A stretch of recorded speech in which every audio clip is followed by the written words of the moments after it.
Meredith called me and she talked to me about how she believes that Angie is in the Greek mafia. Wow. Wow. Wow. I actually want to take the heat off you two. And so Meredith... Oh, Lord. Again. A fucking again. We did have that conversation. We did talk about her being in the Greek mafia. I did not say that. Yes, we did.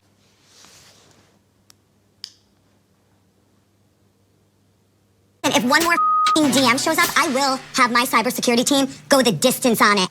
Why in the hell does Lisa have a cybersecurity guy? What's up, y'all? It's Brian Keith, and I'm back with another video. Today, we're gonna be looking at the Real Housewives of Salt Lake City, and yet again, this is another great episode. Monica versus Heather, Lisa's versus Meredith, Angie versus Meredith, yet again.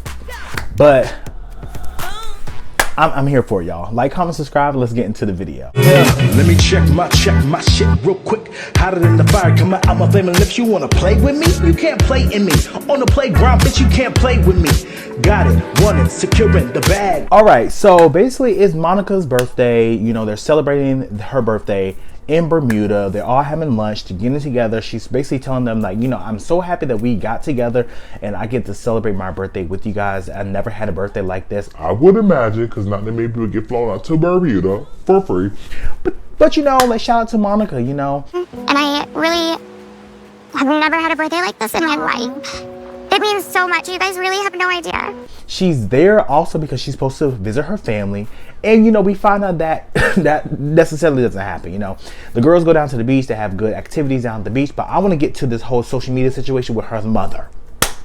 So Monica was on the Sprinter bus, you know, blah, blah, blah. And then all of a sudden she runs off. She's like, What's going on? Lisa runs after her. We find out in the bathroom that her family canceled, right? And for me, something in the buttermilk, as Phaedra Parks would say, And clean. right? So she's basically saying that her mom orchestrated her family to back out from her going over there. So it did seem like very like, I mean, she's basically saying her mom did it, right? She's telling all the girls like, oh my God, your mother, why would she do it? Right?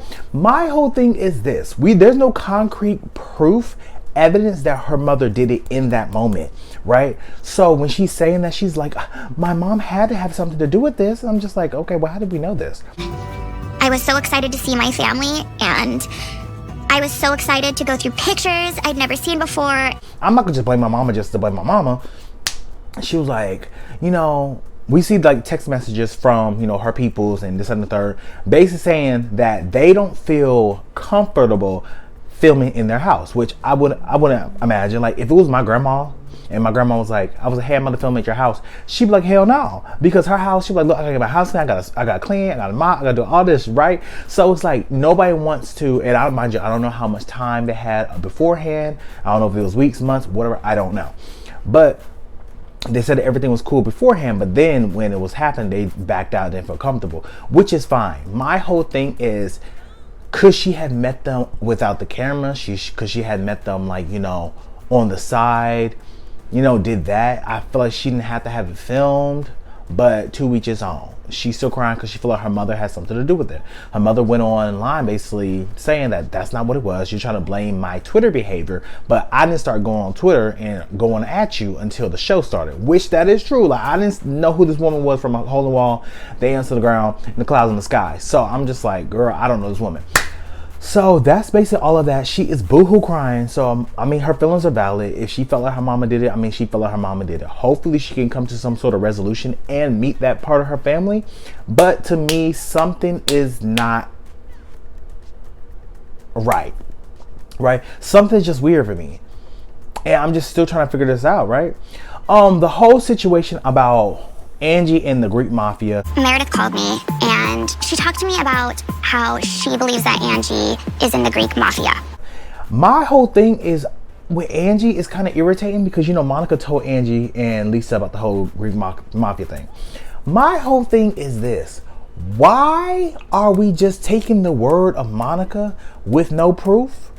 And we're just saying that, oh, Meredith said it. If it came from DMs, then how did it come from Meredith? I'm just confused on the fact that we're just jumping the gun and just saying it's Meredith. We get that you don't like Meredith, Meredith like you, cool, but you blaming her for sending DMs. She might have, she didn't, but have proof behind it. There's no proof. There's nothing tied to it, and that's the irritating part. How can you accuse somebody of something when there's no proof, evidence besides some DMs from an Instagram account that has 16 followers? These rumors are ridiculous, dumb, unfounded, and lies. But it doesn't make sense to me, right?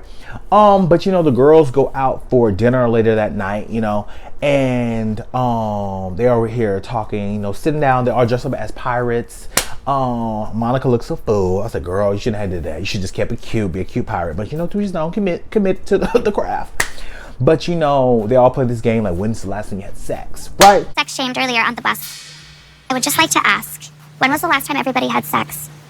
So, you know, all the ladies answer. They're like, oh, you know, right before I came, you know, before my husband left, this, that, and the third, you know, I did what I had to do. I got my vibrator, blah, blah, blah. So it gets on Heather, and Heather's like, I'm not answering. And they were like, Heather, what'd you say? What'd you say? She said, I'm not answering the question. And then Monica's like, okay, Heather, you always say that you don't like people when people don't participate in the game. You're not participating, so what's going on? It's your boy, and I'm like, oh my God, don't ask me. Lisa, night before. She was like, Monica, girl, all y'all are married or have spouses. I am the only one that is divorced. So obviously y'all gonna have somebody that y'all can with, and I'm have to go out look. But she was just like, I'm not about to sit over here. Like, y'all obviously have people that y'all could do it with. So if it's been 10 years, if it's been 2 days, if it's been 5 minutes before I came to this dinner, I mean, what's the point? You're as single as me? You think we're equals? I do think I'm as single. If I want to go with someone right now, I could go with someone right now. That's as single as it gets. I kind of get where she's coming from, but I'm just like, Heather, it shouldn't be that deep. Maybe there is some type of deep-rooted situation, like Monica's saying, like, you know, their religion, they don't want to talk about, it's taboo. I'm just like, if y'all friends talk about this. We talk about this all the time. But it kind of goes left and goes real deep because Monica, she started going back and forth with Heather, and Heather's just like, girl, at the end of the day, you're not as single as me. Because Monica's saying, like, we're just as single. She's like, no. She's like, you're not as single as me. So what are you trying to say? You're trying to compare me to you. To be honest, Heather, y'all both, she might be going through a divorce, but y'all ain't with nobody. So I kind of get where Monica's coming from. Like, look, if I want to sleep with somebody tonight, tomorrow, the next day, I could. Listen, I respect how she feels about this. No one said that we shouldn't. Like Whitney said to me last night. Right? So I get where she's coming from. And then Heather basically tells her, like, girl, at the end of the day, shut the f up, like Whitney told me the other day. So I'm just like, ooh, child. And then you see Angie. She gets her glass. She's like, Wet my whistle. to get the heat up, you guys. Meredith, you brought up something about me again. Meredith, you have yet again come for me. I had to confront you. And I'm just like, Angie, I get it, girl. Don't get me wrong. I get it because I love the mess.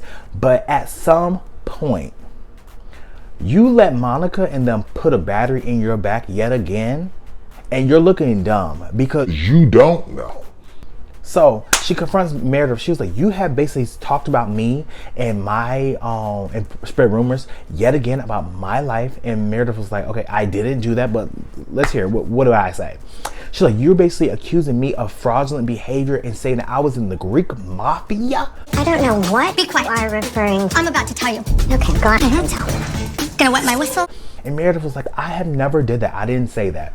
They were like, okay, wait, did you say anything? Talk about this to anyone else? Have you ever had a conversation about this? Meredith was like, no. You see, Monica's like, girl, you're lying. Oh my God. So Monica basically addresses Meredith and just like, how can you sit here and say you didn't talk to anybody about it when you called me about the DMs? Old-faced bullshit happening right here. We did have that conversation. We did talk about her being in the Greek. I did not say that. Yes. So Monica started going off on the DMs like, oh, the DMs, they said this, they said that, they said blah, blah, blah, boo, boo. And it's funny how those are the only two that had the DMs. So I'm kind of perturbed that, you know, Monica's just going in about all these DMs. Meredith sitting there was like, I didn't say that. But Monica has all the information, right? Monica has all of this information. So my whole thing is like, whoever is doing it, we don't know. We'll find out. You know what else we heard? Thanks to some DMs that were sent to me on Instagram, I was also very straight. You owe $170,000 to the IRS. I don't. But the scapegoat is Meredith, and they're trying to make Meredith the scapegoat. And for Meredith, you dumb as hell because it's like Monica has been setting you up this entire season and you have not even been seeing it. She has been throwing you under the bus from the beginning with the whole Sean thing to now the mafia rumors, right? So with Angie, I feel like Angie's just always on go, and she never stops to think, okay, maybe someone's lying to me. Maybe they want me to have beef with Meredith. I don't know. Shit, to be honest, it could have been the producers that made it, right? But, you know, they start going in, and then Lisa jumps in. She's like, look, this seems like the same thing you did to me last year with the whole SEC filing and all this, that, and the third. And she's just going on like, I have a cybersecurity team that can hunt this down. So if you're doing that. Listen, if one more DM shows up, I will have my cybersecurity team go the distance on it. I'm like, Lisa, first of all, why? 1, 2, calm down, because it has nothing to do with you. And like I said before, Lisa, you are so pointed at Meredith for what reason? I don't know. You're talking about I want to turn over a new leaf with Meredith, but y'all are believing everything that's coming out of this girl's mouth with no evidence. You're just saying, oh, well, this Instagram thing sent us DMs. Okay, but how you know that's from Meredith? And if you got a cybersecurity team, girl, go get on the phone with them, say, hey, Look up this. Yeah, was it Meredith? No, Monica? Shock, right? But at the end of the day, like, the girls are just doing too much. I like it, but it's just like, why are we just throwing Meredith under the bus? And I have to defend Meredith because I'm just like, she didn't do anything. Like, she is literally being a scapegoat for everybody. But y'all, this episode was good. It was good. It was good. But y'all, like, comment, subscribe, and I'll see you guys in the next video. Peace. Brian Keith, LG, Black View. Bet you didn't know we the Holy Trinity. Now let a guy stop a jolly, break your ear here. Step into the room and get up in the bed. It tastes sweet, that's cause I'm good. It tastes sour cause I'm better than the hood. Cause I get you hyper when I'm running all around cause I excite ya. Let me talk real quick. You can't even get with the shit. You wanna go toe to toe with my flow? This Cybercania all I really ask you for. Now I got to go. Got, bye-bye.